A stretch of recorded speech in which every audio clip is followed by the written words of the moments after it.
everyone, welcome to Rima Bean Cooking Lifestyle. Ito naman po ang inyong kusinera magluluto sa inyo ng Filipino food. Ito ang fried bangus na lalagyan natin ng gata. Una nating gagawin, ayan ang ating bangus, pipirituhin natin. Be careful dahil pag nagprito tayo ng bangus is talagang tumatalsik yan siya. Nalinisan na at nahiwa-hiwa.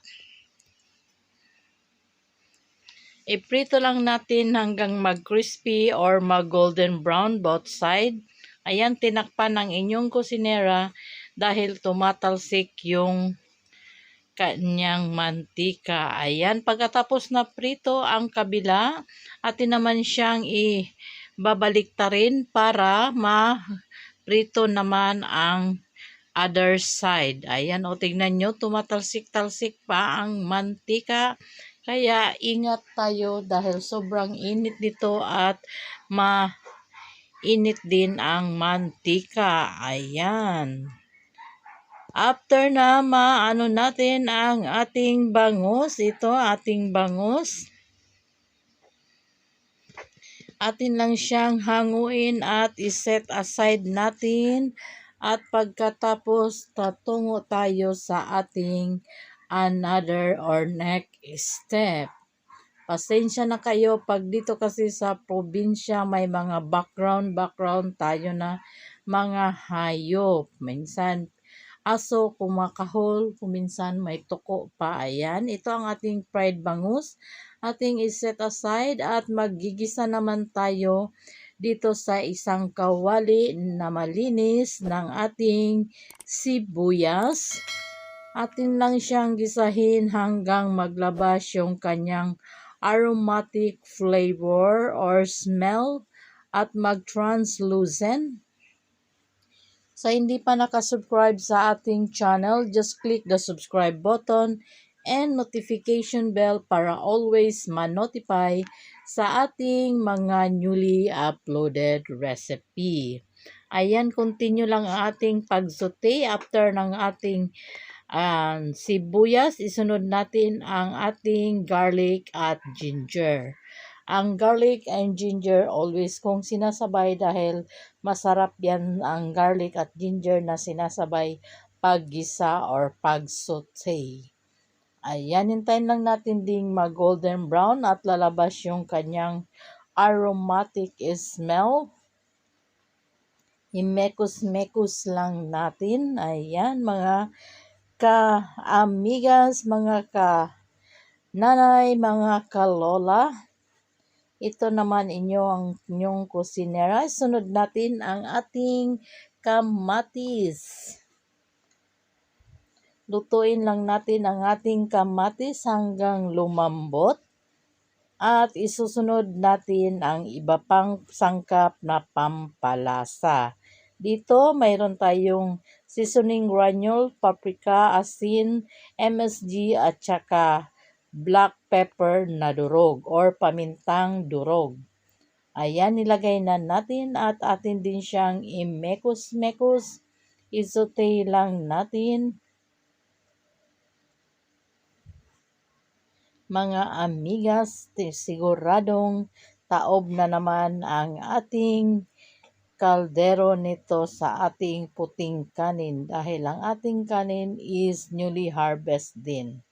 Ayan, din isunod natin ang ating canned mushroom. Kung may fresh mushroom, pwede rin nating gamitin. Mas malasa yun pag fresh mushroom. Ang ginamit natin dito is canned mushroom lang.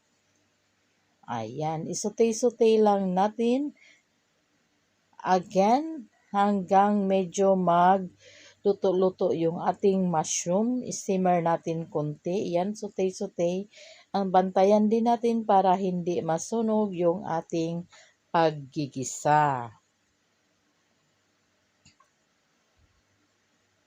Ayan, mekos-mekos. Tuloy-tuloy lang ang ating paghalo sa ating ginigisa or ating ginagawa. Pagkatapos ilagay natin ang ating isang basong gata. Sobra ito, 1 cup. Kasi ang ginamit ko. Ayan, imekos-mekos lang natin.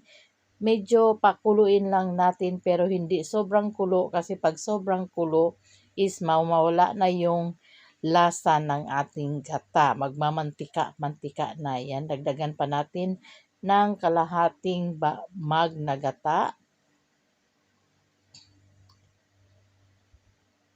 Then ating tikman ang asin kung okay na. Ayan, atin lang yan siyang isimmer ng konti hanggang medyo magbawas ng water para maging malapot konti. Ayan, medyo malapot na at nagbawas na. Sa puntong ito, maglalagay tayo ng sesame oil. Ang sesame oil is pampadagdag aroma or lasa sa ating mga niluluto. Pero pag wala namang sesame oil, is okay lang. Optional lang yun. Ako lang, nilagyan ko lang yan para lalong sasarap ang ating ulam.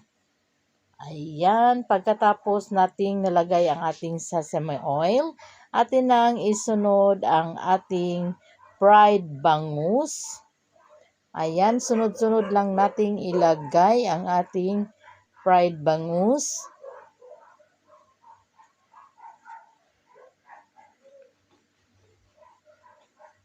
Tapos atin lang yan siyang i-coat lahat ng isda ng ating cream sauce. Then pwede nang ihain sa ating hapagkainan. Yan, i-coat lang natin ng ganyan. At pwede na yan siyang ihain. O, diba? May masarap na ulam na naman tayo sa araw na ito.